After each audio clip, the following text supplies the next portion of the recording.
Olá, meu amigo, estamos de volta com a comissão pós-Covid do Hospital Nossa Senhora das Dores.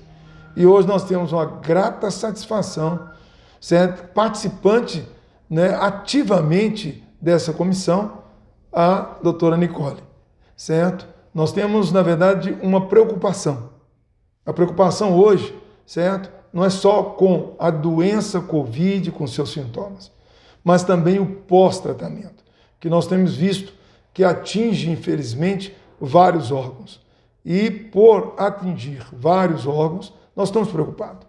Sabemos que, você tem uma ideia, você tem lesões cerebrais, de esquecimento, lesões de pele, lesões pulmonares, lesões renais, do qual é a minha especialidade, onde nós temos visto pacientes que tiveram lesão provocada pela Covid a nível renal, internada, ou uma insuficiência renal aguda, ou uma glomerulopatia, tem evoluído, certo? Com perda de proteína, com sangue na urina e algumas vezes até mesmo com hipertensão arterial.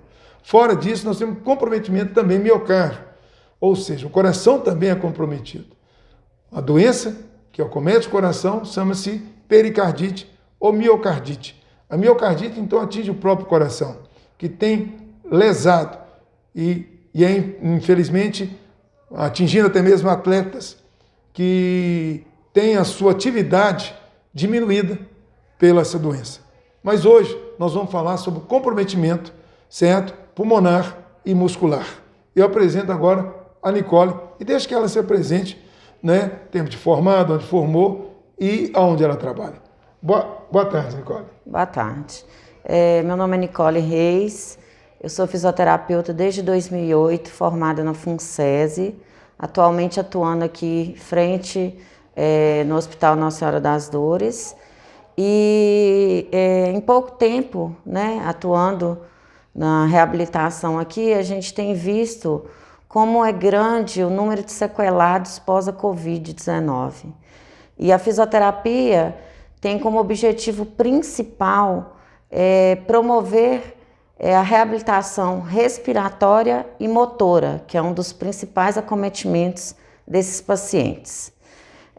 A gente atua desde a internação hospitalar, se é um paciente intubado ou não, e principalmente após a internação e alta hospitalar, a gente vai aos cuidados domiciliares.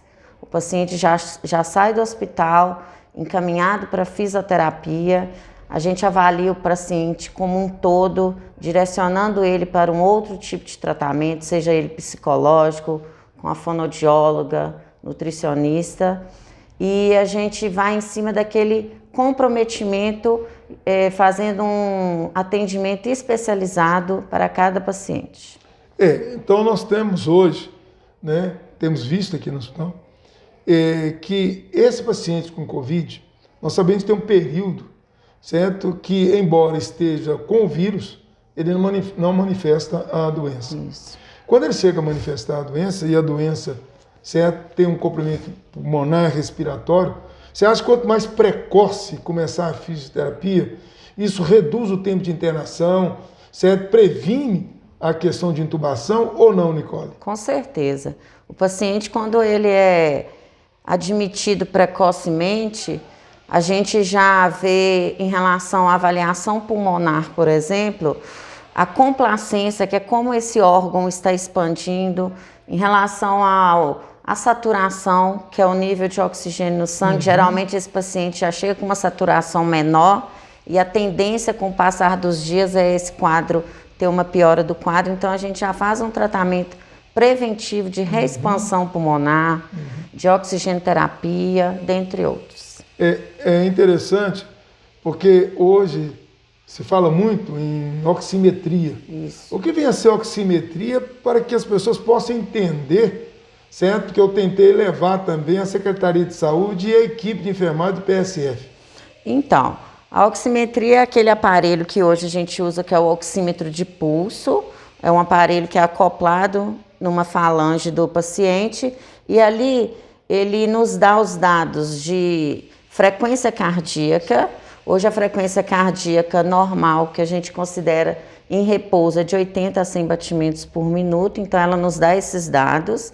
Se é um paciente que está com comprometimento acima de 100 batimentos, a gente já vê que é um paciente que está com uma taquicardia, então a gente tem que considerar algumas coisas antes de intervir.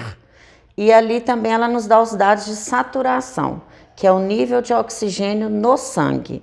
Hoje em dia, esses dados, eles, na classificação normal, a gente considera de 90% a 96%. Uhum. Agora, o paciente com Covid, com comprometimento pulmonar, esse paciente, a gente tem observado, pelo menos nos últimos dados em Itabira, que a tosse é o principal sintoma. Certo? Depois nós temos a faringite, que seria a dor de garganta, e posteriormente, sim, você tem a mialgia, que é a dor muscular. Né? Você poderia, desde o início, também estar ativando certa fisioterapia motora nesse paciente, já que ele sente dor, né? Sim, a gente pode trabalhar dentre as adequações posturais. Geralmente é um paciente que tem um comprometimento postural, então a gente já movimenta esse paciente para melhorar a flexibilidade dele e aí expandir a caixa torácica, que aí já ajuda na reabilitação pulmonar e, além disso, fazer um fortalecimento da musculatura respiratória, que é uma musculatura que a gente não ativa muito, e fazer o fortalecimento periférico, que é da musculatura global. Isso. Nós temos até utilizado o uso do analgésico devido a essa força, essa dor, essa mialgia, certo? E com isso você está explicando que ele já pode, já ativando e melhorando a sua força muscular. Mas esse paciente que hoje chega ao hospital, e mesmo já com comprometimento avançado, e qual é a taxa de oxigênio, né, já que você tem oximetria, que leva preocupação para a equipe da fisioterapia e já pensa, na verdade, em fazer outras alternativas, além do oxigenoterapia. Qual que seria outro recurso, além da oxigenoterapia, nesse paciente com a taxa de oxigênio baixa? Então, a gente usa como fisioterapeuta, a gente usa de recursos que são técnicas de expansão pulmonar. Certo. Então, a gente preocupa, por exemplo, estimulação diafragmática. Sim. É um exercício que é feito para estimular a função do músculo diafragma, que é o principal músculo respiratório. Então, a gente ensina a esse paciente a respirar corretamente.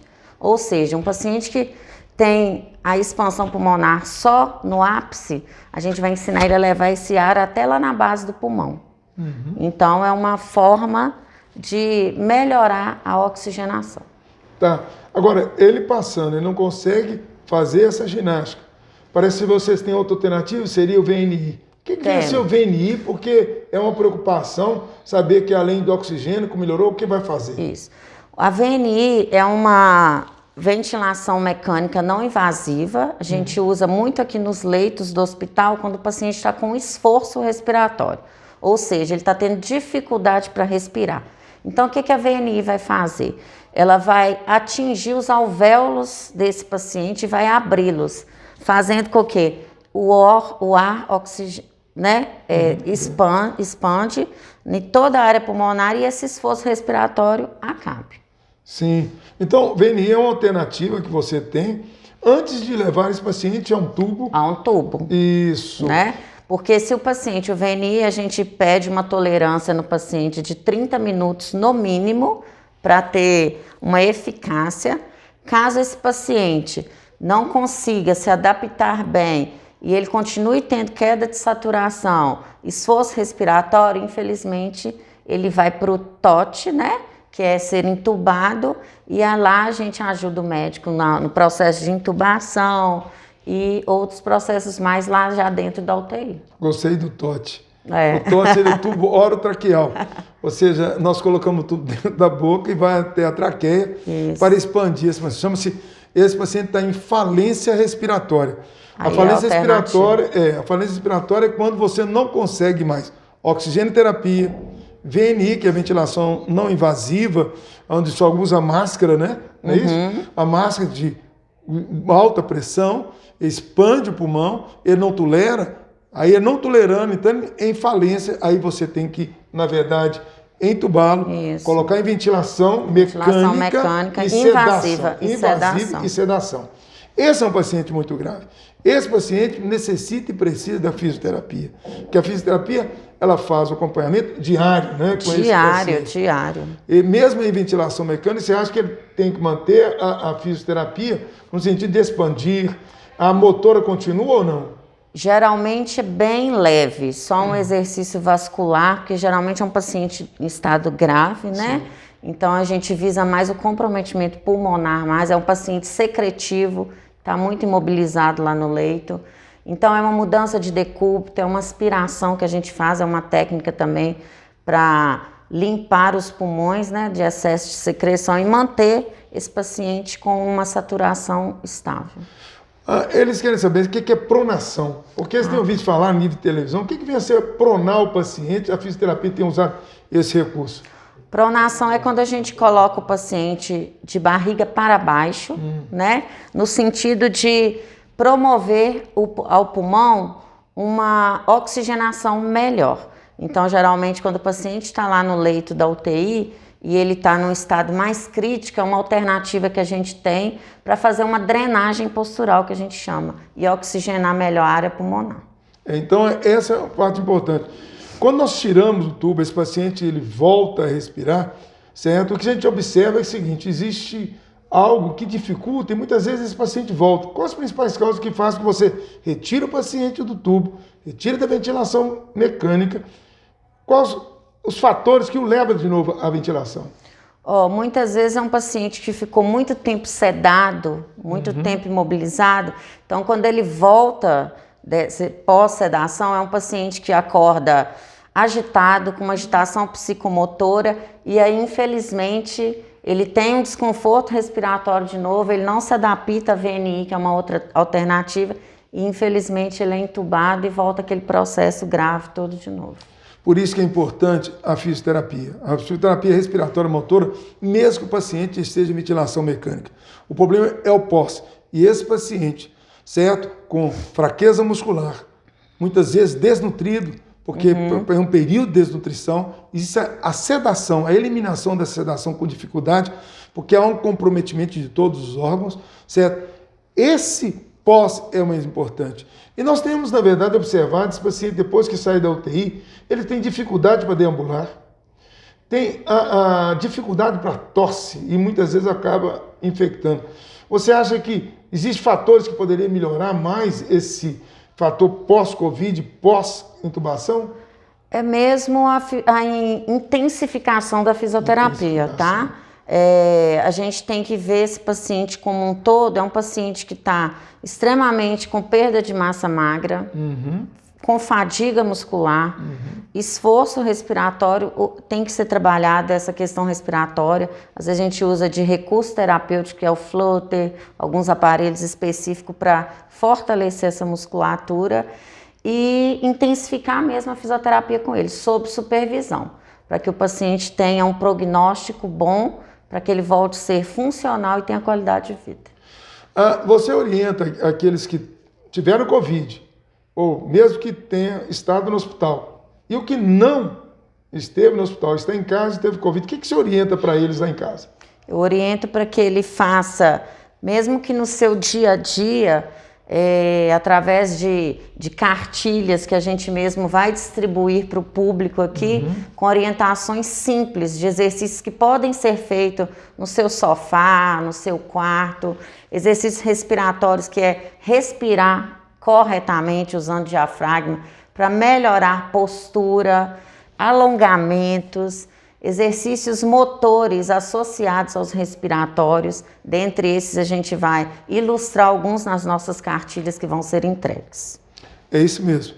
Estamos no Hospital Nossa Senhora das Dores, certo? Próximo de estarmos distribuindo tanto aos pacientes internados como os pacientes que recebem alta essas cartilhas de orientação, não só de físio, mas de fono, neurológica e, é lógico, psicológicas. Nós temos a equipe da psicologia, certo? E nós temos também do serviço social. O serviço social, nós já fizemos uma live a respeito disso, dos cuidados que a família deveria ter e que, é lógico, umas soluções na questão de aposentadoria, de afastamento. Mais alguma coisa? Não, seria só isso mesmo. Eu quero agradecer. Também viu? quero agradecer. Quero agradecer a você da participação e estar conosco. Né? E qualquer dúvida que vocês tiverem, nós estamos aqui no Hospital Nossa Senhora das Dores para sanar a sua dúvida. Muito obrigado. Um abraço a todos. Obrigada, Deus abençoe. Um abraço.